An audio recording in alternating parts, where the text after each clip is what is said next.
اچھا، اسی میں ایک مسئلہ جو بارہا پوچھا گیا ہے بالوں کو رنگنے کا ہے، اس پہ بھی ذرا سی بات کر لیتے ہیں، کیونکہ یہ بھی مصنوعی رنگ ہے نا. ایک چہرے کا مصنوعی رنگ تھا، اب بالوں کا مصنوعی رنگ، اس کے بارے میں کیا حکم ہے؟ کہا جاتا ہے کہ یہود و نصارہ جو تھے وہ خضاب کی مخالفت کرتے تھے. اس کو خضاب بولتے ہیں جو مرد استعمال کرتے ہیں. اردو میں کیا کہتے ہیں؟ خضاب، کلر ڈائی. ٹھیک ہے، وہ سمجھتے تھے کہ یہ خدا پرستی کے منافی ہے.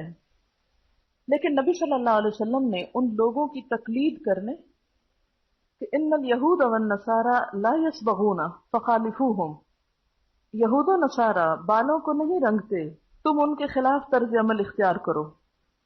لیکن اس کی بھی کچھ لمٹس ہیں. یہاں پر لفظ صرف یصبغون آیا ہے، صاد بے غین، صبغن، اور صبغت اللہ پیچھے آپ پڑھ چکے ہیں، رنگ.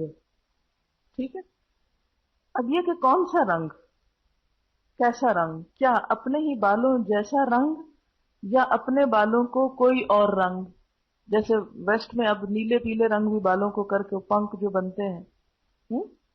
یعنی اگر حدیث میں رنگنے کی اجازت ملتی ہے تو کون سا رنگ رنگنے کی، کیونکہ کچھ اور حدیث میں اس کو ریسٹرکٹ کیا گیا ہے. تو اس کے بارے میں جو پسندیدہ رنگ ہے جس کے لگانے میں کوئی بھی اختلاف یا ممانعت نہیں، وہ مہندی کا رنگ ہے. کیونکہ مہندی کا رنگ ایک نیچرل رنگ ہے، اور جب لگایا جاتا ہے تو پتہ چل جاتا ہے کہ یہ مہندی لگی ہوئی ہے. اگر کسی کے بال سفید ہو چکے ہیں تو مہندی کا اپنا ایک رنگ ہے. حضرت عمر کے بارے میں ملتا ہے کہ وہ مہندی سے ہی اپنے بالوں کو رنگا کرتے تھے. بالکل سیاہ رنگ کا خضاب یا کلر ڈائی کرنے سے منع کیا گیا ہے. اس میں ہم دیکھتے ہیں حضرت ابو بکر صدیق رضی اللہ تعالی عنہ اپنے والد ابو قحافہ کو فتح مکہ کے دن اٹھا کر لائے تھے اور انہیں حضور صلی اللہ علیہ وسلم کے بالکل سامنے بٹھا دیا. آپ نے یہ دیکھ کر کہ ان کے سر کے بال بالکل سفید ہو گئے ہیں فرمایا غیروا ھذا وجنبوہ السواد، ان بالوں کا رنگ بدل دو، یعنی بالکل سفید ہو گئے، رنگ بدل دو، لیکن سیاہ خضاب سے پرہیز کرو. کیوں؟ اس لیے کہ جب انسان کے خد و خال بدلنے لگتے ہیں، انسان بالکل بھورا ہو چکا ہے اور بال بالکل سیاہ ہیں، تو وہ کیا لگے گا؟ کارٹون. کیونکہ بالکل سیاہ بال جو ہے یہ نوجوانوں کی علامت ہے، اور خصوصاً عرب کے ماحول میں، اور ملکوں میں کچھ اور بھی ہو سکتا ہے. یہ صحیح مسلم کی روایت پہلے بھی صحیح مسلم کی تھی، یعنی بالوں کو رنگنے کی اجازت ہے بنیادی طور پر، اصلی طور پر، لیکن بالکل سیاہ رنگ سے منع کیا گیا. امام زہری فرماتے ہیں جب تک ہمارا چہرہ تر و تازہ تھا ہم سیاہ رنگ استعمال کرتے تھے، یعنی نوجوانوں کو پھر بھی اجازت ہے کیونکہ وہ ان کی جوانی کی علامت ہے. بیماری وغیرہ کی وجہ سے اگر کسی کے بال بچپن میں ہی سفید ہو جائیں تو ان کے لیے پھر بھی اجازت ہے. لیکن جب سے چہرے اور دانتوں میں فرق آ گیا ہے، یعنی بڑھاپے کے آثار آ گئے ہیں، ہم نے اس کا استعمال ترک کر دیا ہے کیونکہ منع کیا گیا ہے. تو کیا پتہ چلتا ہے کہ سیاہ رنگ بڑھاپے میں لگانا منع ہے. جوانی میں اگر کسی بیماری کی وجہ سے وہ سفید ہو گئے ہیں تو رنگ سکتے ہیں.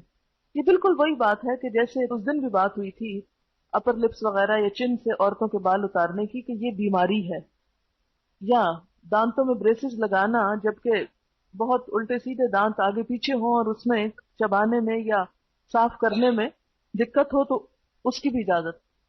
تو جہاں کہیں بیماری ہوگی تو بیماری کی اصلاح جو ہے وہ کی جا سکتی ہے، لیکن بڑھاپے کی اصلاح نہیں ہوگی، اس سے منع کیا گیا ہے. بعض دوسرے علماء یہ کہتے ہیں کہ ہاں جہاد کے موقع پر سیاہ رنگ لگایا جا سکتا ہے تاکہ دشمن کو مروب کیا جا سکے، دشمن کو مروب کرنے کے لیے. کیونکہ دشمن کو یہ ہوگا اگر سفید بالوں والے لڑنے کے لیے آ گئے تو وہ سوچیں گے کہ بوڑھے بوڑھے لوگ ہیں اور ہم ان پہ غلبہ پا سکتے ہیں، یعنی ایک بیماری کے علاج کے طور پر اور دوسرے دشمنوں کو خوف زدہ کرنے کے لیے. ابو ذر کی حدیث میں ہے بہترین چیز جس سے تم بالوں کا رنگ بدل سکتے ہو وہ ہنا اور قطم ہے. ہنا کیا ہوتی ہے؟ مہندی. قطم بھی ایک بوٹی کا نام ہے، یعنی نیچرل چیز یوز کرو، کیمیکل سے بچنے کو کہا جا رہا ہے ایک طرح سے انڈائریکٹلی. کتم جو ہے یمن کی نباتات میں سے ہے. اس کا رنگ سیاہ مائل سرخ ہوتا ہے، یعنی بلیک بھی ہوتا ہے کچھ اور ریڈش بھی ہوتا ہے ملا جلا.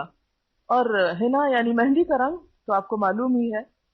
حضرت انس کی حدیث ہے کہ حضرت ابو بکر نے ہنا اور قتم کا خضاب لگایا اور حضرت عمر نے خالص ہنا کا یعنی مہندی کا. تو اس سے اب آپ سمجھ چکے ہوں گے کہ بالوں کو رنگنے میں کیا اجازت ہے اور کتنی اجازت ہے. باہر کہیں آپ تبلیغ کر رہے ہیں اور کوئی آپ سے سوال کر لے تو آپ اس کو کیا جواب دیں گی؟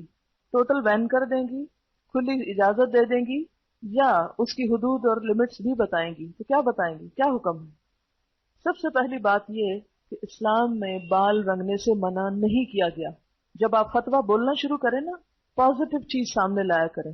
خواہ آپ نے اینڈ میں آ کر کسی چیز کی نفی بھی کرنی ہو، لیکن ہمیشہ بات نہیں سے نہیں، کس سے؟ یہ چیز اصلاً اسلام میں جائز ہے. ٹھیک، یعنی بال رنگنا اسلام میں جائز ہے.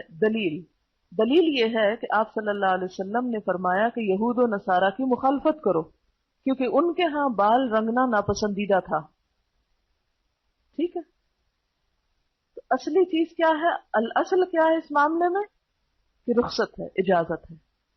دوسری چیز نیکسٹ، پسندیدہ رنگ دو چیزوں کے ہیں، مہندی اور کتم، کیاف تے میم. اب ہمارے یہاں معلوم نہیں اس کو کیا بولتے ہیں، ہے بھی یا نہیں، لیکن یہ یمن کی نباتات میں سے جس کا رنگ سیاہی مائل سرخ یا سرخی مائل سیاہ ہوتا تھا، بلیک اینڈ ریڈ مکس. اور مہندی کا رنگ تو آپ کو معلوم ہے اورنجش ریڈ سا ہوتا ہے. ان دونوں بوٹیوں کے استعمال کی اجازت ہے. حضرت ابو بکر کا طرز عمل کیا تھا؟ وہ دونوں استعمال کرتے تھے. اب مکس بھی کر سکتے ہیں یا الگ الگ بھی کرتے ہوں گے. اور حضرت عمر جو تھے وہ خالص مہندی ہی لگایا کرتے تھے. سیاہ رنگ کو ناپسند قرار دیا گیا، لیکن ایک صورت میں اجازت ہے، اور وہ کیا ہے؟ یعنی جوان انسان کے بال اگر کسی بیماری کی وجہ سے سفید ہو جائیں تو وہ اپنا جو بھی اس کا رنگ ہے ویسا رنگ استعمال کر لے.